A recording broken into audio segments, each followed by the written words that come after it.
মৌলভীবাজারের নদ নদীর পানি বৃদ্ধির খবর জানার চেষ্টা করব। মনু নদীর পাড় থেকে যুক্ত হবেন সহকর্মী ফরহাদ হোসেন এবং নেত্রকোনার সহকর্মী আমাদের সঙ্গে যুক্ত আছেন শরীফ।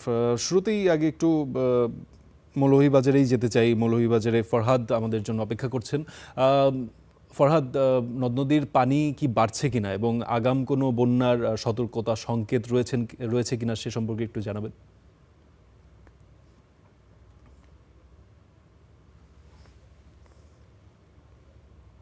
জি ফারদিন, আপনি যেমনটা জানতে চাচ্ছিলেন যে মৌলভীবাজারে প্রধান যে ৪টি নদী রয়েছে সেই নদীগুলো হচ্ছে কুশিয়ারা, মনু, ধলাই এবং জুড়ি নদী।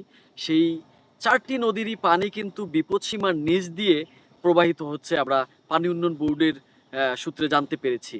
আর এখানকার যে নদীগুলোর যে বর্তমান অবস্থা সেটি যদি আমি আপনাকে একটু জানাই। আমি যে নদীর তীরে দাঁড়িয়ে আছি সেটি আসলে মনু নদী। আপনি আমার পিছনে দেখতেই পাচ্ছেন যে নদী কিন্তু পানি অনেকটা নিচে রয়েছে। এখানে আমি আপনাকে জানিয়ে রাখি যে মনু নদীর যে দুটি পয়েন্ট রয়েছে সেই দুটি পয়েন্ট আমি বলছি। রেলওয়ে ব্রিজ যে এলাকা, সেই এলাকায় সকাল ৯টায় যে হিসাব করা হয়েছে সেখানে ৩১০ সেন্টিমিটার নিচ দিয়ে কিন্তু প্রবাহিত হচ্ছে এবং চাঁদনীঘাট এলাকায় ১৭৮ সেন্টিমিটার নিচ দিয়ে প্রবাহিত হচ্ছে এই মনু নদীর পানি। ধলাই নদীর পানি স্থিতিশীল রয়েছে ৬টার হিসাবে, ৬টার সাথে ৯টার হিসাব করলে সেখানে দেখা যাচ্ছে যে স্টিল রয়েছে ১৯৮ সেন্টিমিটার নিচ দিয়ে প্রবাহিত হচ্ছে। কুশিয়ারা নদীর পানি শেরপুর পয়েন্ট যে রয়েছে সেখানে কিছুটা বেড়েছে, ১৯১ সেন্টিমিটার নিচ দিয়ে প্রবাহিত হচ্ছে, তবে পানিটা কিছুটা বেড়েছে। জুড়ি নদীর পানি এখন পর্যন্ত নিচেই রয়েছে, অর্থাৎ ১১৫ সেন্টিমিটার নিচ দিয়ে কিন্তু সেই পানি প্রবাহিত হচ্ছে।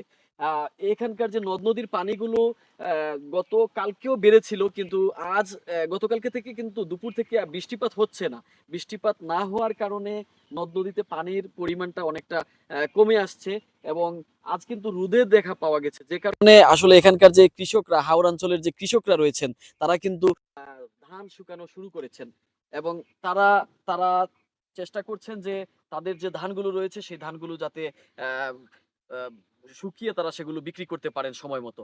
এই ছিল মৌলভীবাজার থেকে আমার কাছে সর্বশেষ ফাটিন। ফরহাদ, আপনাকে ধন্যবাদ।